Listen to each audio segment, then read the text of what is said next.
Welcome to the 180 Project. And we're talking with my dear friend Bill Gallaher, and want to give Bill an opportunity to share his testimony and how the Lord has worked in his life. He's got a wonderful story, and welcome, Bill. Thanks, Ryan. All right.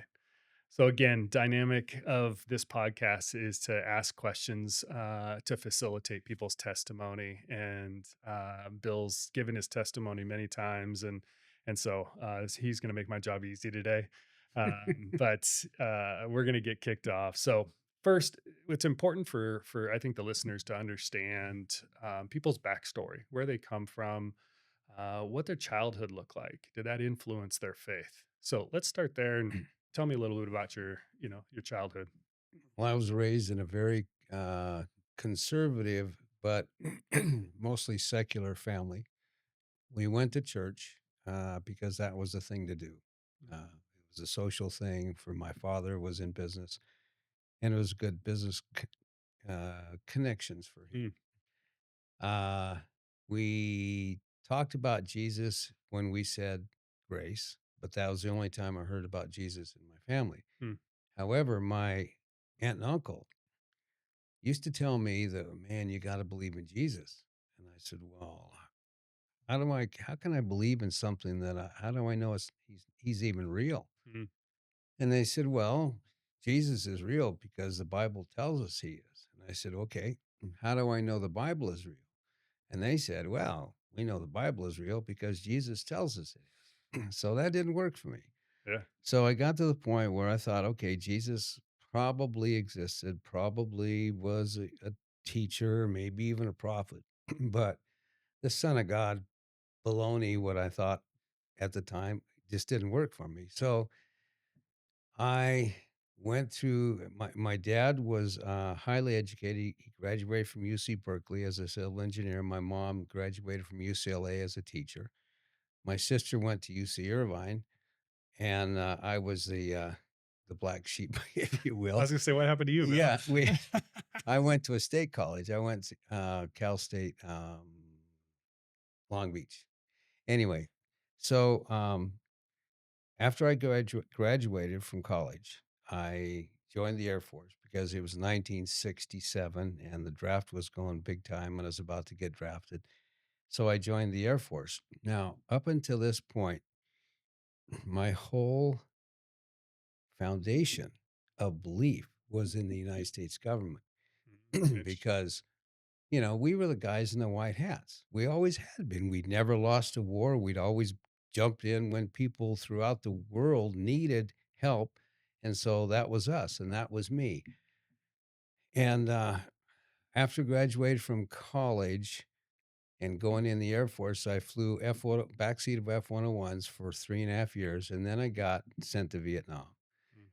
Vietnam was a real turning point in my spiritual as well as just life experience because when I got to Vietnam, I realized that everything that I had learned about Vietnam and why we were there that was being told to us by the United States government, my foundation was a lie. And I had friends killed over there. My brother was killed over there.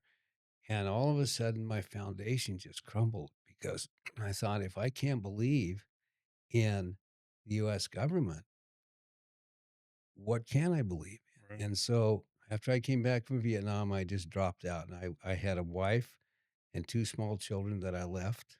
I was, when I first got home, there was nobody to greet me off the airplane. We were told, don't go off uh, into the neighborhoods in your uniform. Let your hair grow as fast as you can, and because it's dangerous out there. And I think I just spent a year fighting for my country, and now it's not safe for me to be out on the And streets. this was because of Vietnam protests, Exactly, here in the exactly. States. And that was when I came back was 1972. Okay.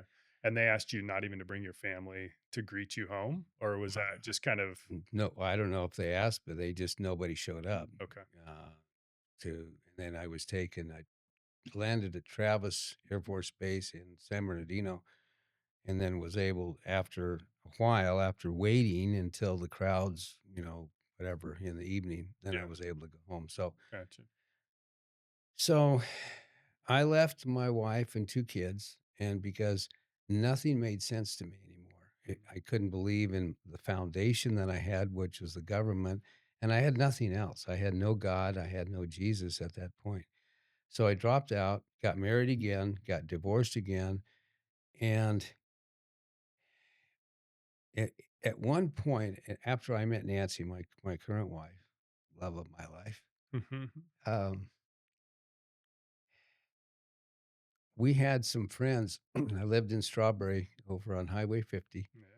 and, we had some friends that moved to Montana, and, because they believed that California was gonna fall off Into the ocean. into the big one on the big one in the big Yeah. one, yeah. So, I thought, "Wow," if they believe that much to actually pack up and move, maybe there's something to this prediction that, California is gonna go in the big one. So, I started looking into end time prophecies. Had nothing to do with God. I just wanted to know if I should move out of California. And for the next 6 months, I read, uh, Nostradamus, Edgar Casey, uh, all of the all of the prophecies. The, I read geological books and, that said, yes, in fact, California could fall off because of the geological makeup. And, so I'm looking at prophecies, okay, end time prophecies. Yeah. So I asked a friend of mine who was a Christian. I happen to know, and I said, are you worried about what's gonna happen in the big one, in the earthquake?" She says, "Nah, I don't care. I know where I'm going." And I thought, "Oh, brother, another one of these Christians." So so I said, "Have you got any books I could read?" So she gave me The Late Great Planet Earth by Hal Lindsey. Well, sure enough, that does talk about end time prophecies. Physical prophecies is what might happen. Well, I felt like God sort of threw me a Mickey here because within that end time prophecies book of the late great planet Earth, it also talked about prophecies in the Old Testament that led to who Jesus was in the New Testament. Yeah. Well, I wasn't expecting that. So I started reading that and I thought, I don't know if I don't know. This is just somebody, a Christian, telling me that this is what he thinks it is. So it didn't help me yet. Right. So I thought, um, I knew enough to know that if this is true, it's pretty important. So I started looking into the prophecies that were written about Jesus and how he fulfilled them in the New Testament hundreds of years later. Some of them were so simple that anybody can ride into Jerusalem on a donkey and having people waving palm branches saying Hosanna. Well, you could set that up. But there were prophecies that, like I said, happened hundreds of years after they were prophesied to when Jesus, I mean, to the day, not just a few, not within a week or a month, but to the day. And so as I studied all these, I thought, well, okay, this is still somebody who's a Christian trying to convince me that he's right. How do I know that these things actually happen? So Josephus, who is a Jewish historian, he Right. didn't believe in Jesus. Not a believer. Yeah. He said, "Yeah, these things happen." Now, this guy's a historian. Yeah. He's not trying to convince me that Jesus is who he is. He just said, "Yeah, this happened." And I thought, well, let's see. Jesus did that. He died. He rose from the grave, which means he came back to life. And then he ascended. People actually saw him. And this was all recorded by a historian that's not trying to convince me that he's right. So at the end of 6 months, and this is literally, I was writing out prophecies and how they were fulfilled. Mm. And I had one of those legal sized, and Notebooks, I yeah. filled up probably 10 pages back both sides of just, and I've still got those in my Bible. That's Anyway, awesome. so, at the end of that time, I thought, "Okay, Jesus really is who he says he was." So, if Jesus is who he said he was, then that makes the Bible true. So they were collaborate, you know, they're Corroborating each other, yeah. thank you very Hmm. much. So your aunt and so you kinda did you reflect back on what your aunt and uncle had said Oh, at that yeah, point? absolutely, Because absolutely, what you just described is exactly what they said. exactly, exactly. Yeah, So I thought, "Okay, well, if it's true, then now I had a choice, because now I became a believer in my head, but was I willing to accept that? Because if I accepted that, then that should change my life, because Jesus really has a better way." So I looked at it and I thought, "Okay, if I believe this and accept it into my life, this is what happens." The Jesus talks about my life on earth now and what's going to happen when I die. And I thought that was pretty cool, but I wasn't ready to do it yet. And then I realized, okay, if I don't accept it, what's the alternative? Well, I didn't like the alternative at all. yeah, So I said, okay. And then that's when I became a more than a believer. I accepted it, went from my head to my heart, I guess. yeah, And now, did that totally change me? It changed, yes, yes, it did. It didn't change my behavior as much as it could have, as it right, should have, because I was just working it out. What does it really mean to yeah. be saved, to have Jesus, walking with me throughout my life? And, how much do I need him to, how much do I really want him to help me? Maybe I want to go do that sin. And he's saying, I don't think so. Shh, shh, shh, I think that's really important for people to hear though, is that the moment we put our faith in Jesus Christ doesn't mean that everything just goes away. Like all our old desires, all those old problems might be habits that we have, doesn't mean that they just disappear. For some people it does. Like right. there's you hear of stories where like that desire instantly went away. For others it's a struggle. Hmm. And Hmm. that is walking out our faith. So Right. those listening, it's okay. Like to work that out. There's been people that have tried to quit smoking for 10 years and they know it's bad for themselves. They know it's not right. But it's a fight. And they continue, right? And that's Right. I think that's encouraging for people to hear, particularly somebody maybe seeking and trying to understand like like what is life going to look like if I make that commitment, right? That they call it the 12 or 14-inch drop. Yeah. You know, Right. Right. it's understanding it Yeah. from here, but it Yeah. becoming real in your heart. Yeah. It's an average of 12 to 14-inch drop from your brain to your heart. And so that I think is really important. So I think it's a really important factor. And it's really interesting. I think as I hear people's testimonies, as and I hear yours, and it's how different people's walk is. So coming from a very educated perspective, your family, right? The kind of the background and the kind of tradition of your family was knowledge, right? Was Right. very smart people, Right. right?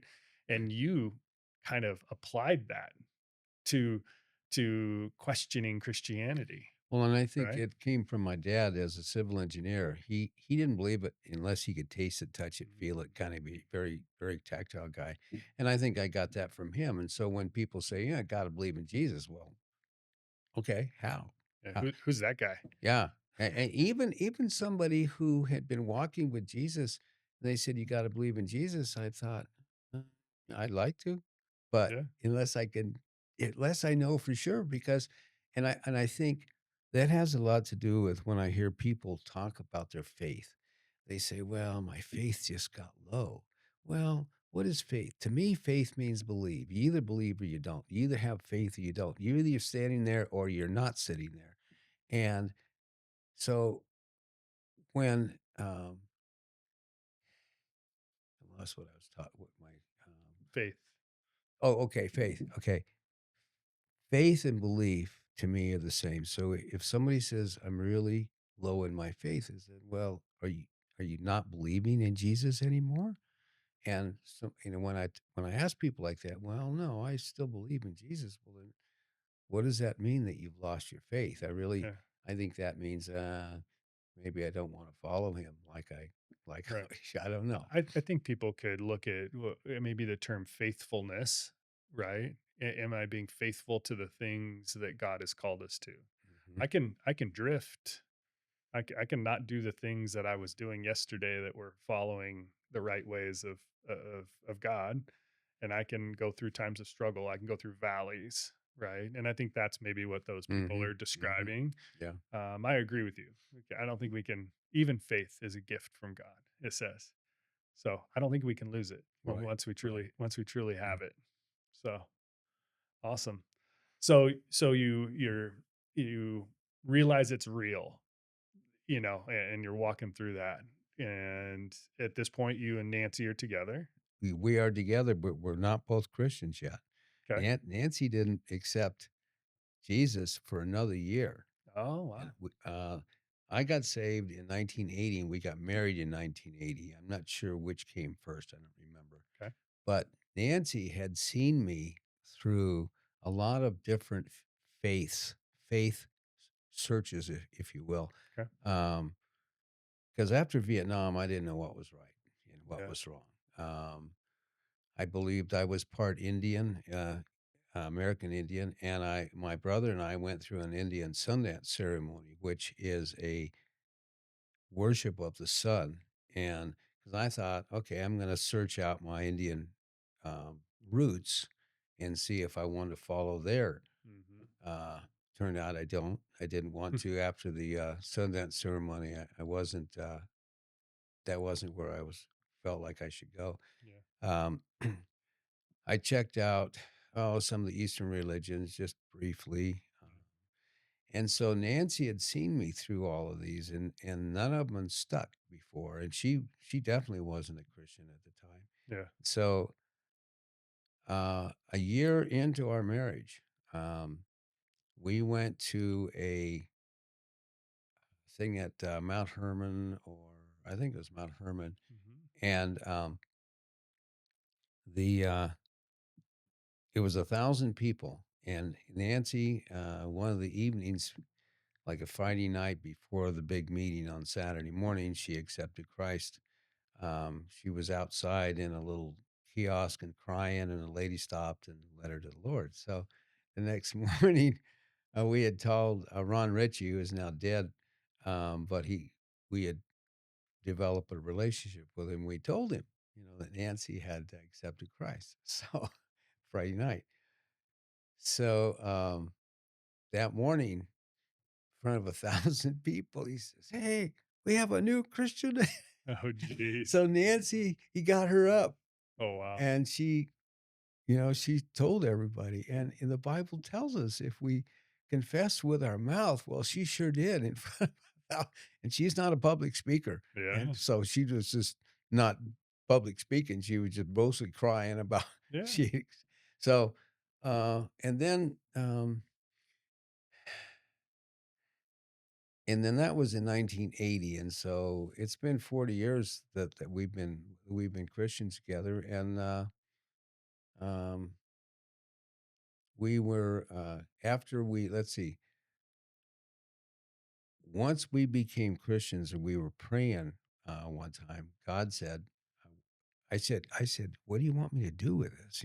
I'm not just gonna just be saved and Yeah. go on with my merry life. And he said, "I want you working with kids." And I said, "What? I don't even like kids. What are you talking about?" So, um, he said, "No, I want you working with kids." I said, "Okay, well, I don't know how." So I told my aunt and uncle. I didn't know. They were involved with Child Evangelism Fellowship. And they had been for years. Well, CEF is a ministry to children, to young children, elementary school. Yeah.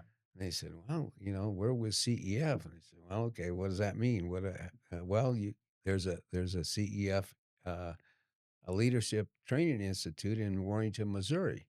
They said, Okay, how's that gonna work? Well, we'll pay to go. We'll pay you to go.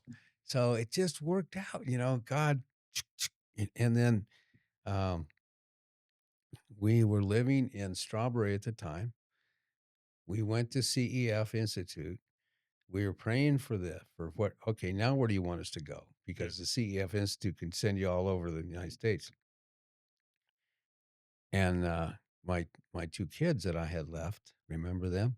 Yeah. When I came back from Vietnam, this is a few years later, but God impressed upon me, he said, because the Bible talks about bringing them your children up in the nurture and admonition of the Lord. I thought and he said, "How can you do that if you're 600 miles away?" So, Yeah. I said, "Wow, okay." So we went back to Riverside, became CEF, directors there in Riverside. Um, we did that for 5 years and then moved on to something else, but the point is that I was with my children, Mhm. and I brought them up. How old were they at that time? Oh, Like, s under 10? Yeah, yeah, yeah, under Okay. 10, probably right at, 6, 8, 9, something Okay. like that. Okay. So still young. Oh, yeah, yeah, very much so. Yeah. And, it's way cool now because, my son Brian, is a wonderful, wonderful Christian father. He's brought up his children to be Christians, his wife, and now his 2 my grandkids are both going into the ministry, which is really cool Yeah. because, I left my kids when I came back from Vietnam, and it was to me, still is, one of the worst sins a father can do. It's just and I didn't abandon them. I was still involved in their life, but still, I left them. Right. And for the longest time, I could not forgive myself for that. My, I knew the God of the universe had forgiven me, Yeah. and everybody else had forgiven me. My kids had, my ex-wife had, but I couldn't forgive myself. But somebody reminded me that God tells us that we're new creatures. Once we accept Jesus into our life, we are new creatures. And because Tom said, "Can you forgive other people?" I said, "Well, yeah, that's easy, but I can't forgive myself." I said, "Well, that guy back in 1972, when you left your kids, is no longer that same person that you are today. Yeah. You're an entirely different creature, New creation. a new Amen. creation." I thought, well, I can forgive that guy because that's not me anymore. And that's the only way I've been able to forgive Mm. myself, my old self. Almost like it was a different person, Absolutely. like physically a different person. Yeah. Yes, I can Yeah. forgive. Yeah. Yeah. Interesting. And fortunately, I've been blessed that my family has forgiven me. We love each other. We've got a great relationship. My wife Nancy and my ex-wife Kim are very, very good friends. We birthdays and Christmases together as a family, and it's because I was able to get forgiveness from Jesus and my family. It's couple things there that stick out. One is I know you've told me the story about having being hard to forgive yourself, and I think that's going to resonate with people, depending on some of the stuff they've gone through. Right? Yeah. You hear the stories of you don't know how bad I was, Right. right? And that can be hard for people to accept this free gift of grace, I right? know. I know. Why me? Yeah. Why? Yeah. And that's the struggle that you went through, and so this is good because I think that is maybe not, and it's common for people to struggle with that, and really as a believer what we're saying, if we're not forgiving ourselves, is his sacrifice wasn't Wasn't sufficient, yes, wasn't enough. Yeah, yeah, yeah. right? We're Yeah, putting him back on the cross, actually. yeah. That's a really harsh thing to say and hard to hear. But if we don't fully believe in that free gift for ourselves, and that it's a complete forgiveness, scripture says your sins are as far as the east is from the west. And I get that. Right. I've always gotten that Jesus could forgive me, Right. but it was just the fact that I couldn't forgive myself, Yeah. but I can do that now. Yeah. That's great. Yeah. That's great. And what a testimony. I love how a believer, someone committing their life to Christ can change things generationally, Yeah. right? Yeah. Then, and sadly it goes both ways as well, right? We've heard stories and testimonies of maybe somebody's family being a believer 100 years ago, and one person stopped believing, one father stopped believing, Right. and then it was 100 years before somebody accepted Christ again, and then their family tree changed again, Yeah. Mhm. and you have a legacy of believers. Yeah. So Yeah. yeah. Yeah, so I know you guys have gone through some struggles with family, right? With praying for grandkids and different things. Maybe go into a little bit about, some of those hard things that you and Nancy have, prayed through, and some of the things you guys have had to deal with. Okay. I met Nancy, and she had 2 kids. Um,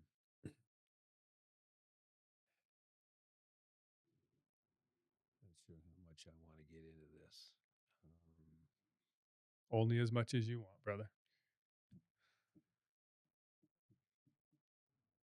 Um, one of her Susie, our daughter, had 2 children, and, she Susie was, she had a really, really bad upbringing through no fault of Nancy. It was Nancy's other husband, Mhm. and, but since then, Susie has committed suicide, and, her older child, Chris, has been in prison since he was 9 years old. He's now 37. And Crystal, her Susie's daughter, um, is she did okay for a while, and then she started getting into meth, and she's been in and out of jail. Um, Christopher, uh, for a long time until just about a year ago, so he was probably 36. Um, he was in maximum security prison. Um, he was stabbed 10 times, spent 10 days in the hospital in Reno. Um, and he was in solitary confinement in Palmdale, yeah. Mhm. Anyway, he called us one time from jail, and he said, Ba basically, he says, "God got a hold of me. I've been sitting here in this jail all by myself for almost a year and a half." And, Nancy sent him a Bible, and he started reading the Bible. And, it reminded me of a guy that I used to work with, another ex-con, and he learned to read from the Bible in prison. Mm. And it reminded me of Christopher. He already knew how to read, but the point is that Christopher had nothing else going for him, and so God had a chance to really work on him in prison. And since then, Chris has become a Christian. Really seems to be sold out. He's in Teen Challenge now. We finally, Yeah. God finally got him in there, and he's gotten through the first stage now. And so that's just what a blessing that has been. And that happened because Nancy and I were solid in our belief, and he just saw something different. Now Crystal is still struggling. Yeah. She'll get there, we hope, and I Yeah. I think she will. She knows the truth. She just hasn't let go yet. She hasn't hit her bottom yet. Right. Yeah, Chris, for whatever reason, God allowed him to hit his bottom. Yeah. And Yeah. what a tremendous story though of radical change. 9 to 30, late 30s, Yeah. in and out of prison, in and out of Yeah. prison, more probably in prison than out Oh, of prison. absolutely. It Absolutely. was more comfortable, I think you shared with me. It was more comfortable for him to be in prison Sure. than it was to live in society. It's easier. right? And then for God to grab you at one of your lowest moments and He to rescue you. he told me, he's scrambled. I'm 37 years old and have never had a driver's license. He says, I want to be part of what's out there. He comes up here and it's beautiful and he wants this for himself. Yeah. Well, God is changing his Yeah. legacy, Yeah, it really and I is. know we're all praying for him, but really, it's God that has done that work. He used faithful grandparents to continue to pray for him, and a faithful church to continue to pray Yeah. for Chris and Crystal. And And in God's timing, He and will what do a those things. and what a testimony Chris is gonna have to other people that have been he's got tats everywhere. He looks like an ex-con because he is. He's Yeah. big, he's got prison tats, um, and he reminds me of guys like Jelly Roll, tats Hmm. all over him. Johnny, our Yeah. pastor, Yeah. he's been there, and, when you see Christopher and you see especially if you knew him behind before. In fact, there's a guy at Teen Challenge that Chris used to run with on the streets, and he says, "Man, if he can make it, I can make That's it." right. It's That's really right. it's It really will be. It will be an incredible testimony. I can't wait to interview him yeah. one day Yeah, yeah, yeah, and, have him tell his story of radical change. yeah. These are the stories that need to be heard. The reality is that someone is more likely to listen to your story, to listen to Christopher's story, and hear how God has changed their life before they're ever going to pick up the Bible. Oh, yeah, yeah. We are a testimony. We're a living testimony. We can't just say, "Look, it says it here in the Bible." Well, okay. The like you were like that. I don't believe that. Yeah, It's foolish. yeah, yeah. Scripture says It it's says it. foolishness to those who don't believe yet, Absolutely. and it just doesn't make sense. Right. A guy dying for other people to in this what is this blood thing, covering, his blood had to be spilled to cover our sins. That sounds, if you think about it, sounds really weird. Well, especially when you think about the Last Supper where, "Oh, you're drinking my blood and eating my flesh? What are we, cannibals now?" Yeah, it sounds really, really strange to Yeah. somebody outside the faith. So I get it. And that's why the Lord has put this on my heart, is because I think people can be encouraged who are believers through our stories. And people who don't know the Lord yet are going to identify with something that you said or something that Chris says and goes, that's exactly what I've been Yeah, looking for. exactly. Yeah, I just didn't know it. yeah. They've been trying to Mm. fill that God shaped hole in their heart with all kinds of things in this world. Well, and it's when you think about how did I get into that? I got into it because I didn't know if I wanted to live in California. It had nothing to do with God. Yeah. God knew. Well, and that goes back to we were talking about just kind of your family kind of legacy of knowledge and like very smart and God used that tendency in your life Mm, and in your mhm, family mhm. to navigate you towards himself, Right. right? Research, study, empirical, like Yep. I gotta know, I gotta feel, I gotta touch. And he made you almost similar to like Lee Strobel and Josh Mhm. McDowell, Yeah, I right? think They set out to disprove God, yes. and God ended up showing up and proving Yeah, himself to yeah. them through that Right. process. And when you started out, you said it was about end time prophecy, not Mhm. the biblical kind. No. Just I thought the world was going to end. Mhm. I wanted to know more, Mhm. right? I love those creative stories of how God works in every person, Yeah. right? Differently. Mhm. My salvation story is tremendously different than yours, and different than Johnny, our pastor, Mhm. right? Mhm. And that's why I'm excited just to interview tons of people, Yeah, yeah. Yeah. because there's going to be a million different stories and tens of millions of people out there that that I can identify with those stories. So I'm excited. I'm sure everybody's got a little bit different story. Some of it are gonna be similar, but Yeah, everybody's gonna be different. yeah. Yeah. Well, anything else you want to share before we finish up? I think of the thing that just keeps me going is as a firm belief. I never, never doubt that Jesus is who he says he is. Mm, And the thing that keeps me going is just our body, our church, our mhm. my friends that are Christians. Um, and it's so cool because so many times I talk to people that are sort of on the fringe, Mhm. and, sometimes it's just a simple little thing, and they, "Well, anyway, Yeah. We're not designed to do this thing called life by ourselves. yeah, We're yeah, not. yeah, Isolation is I say this to our youth all the time. Isolation is a tool of the devil. yeah, yeah, When when we get cordoned off to the side, if we start, isolating ourselves, that's when mental health starts to become an issue because we're in our own head. Those doubts, those thoughts, we start to struggle. But when we're around other believers, we're around people that hold us up and encourage us, and we can see when we're weak, they're strong. mhm, When we're strong, they're weak, mm, and we can come alongside one another. yeah, I think that's, when you say the body, I think, just the commonality that we all have is really special.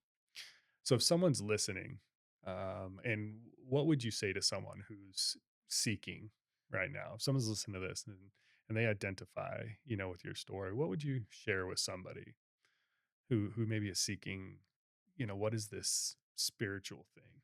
that this is the this is the most important thing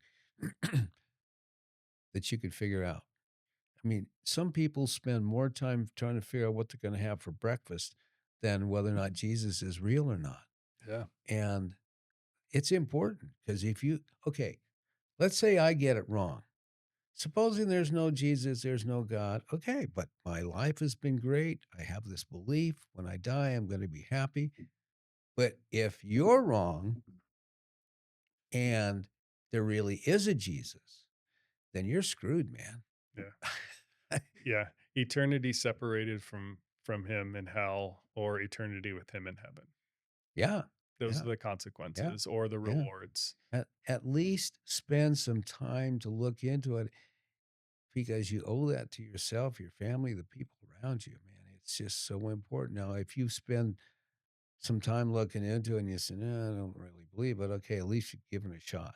But Yeah, here's a little twist on that. I would say Johnny's said this before.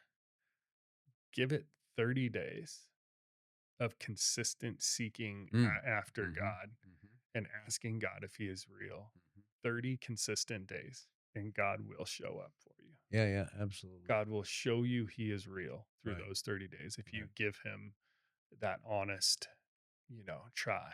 right. And so that's what I would encourage people to do. Read the Bible. Yeah, Read John. It tells a lot about the foundations of the faith. But I appreciate you sharing your story. I know some of those things are hard. Some things are hard to relive in our lives. But sometimes those are the things that touch other people. mhm. And some of the things we chose to go through, Yeah, you yeah.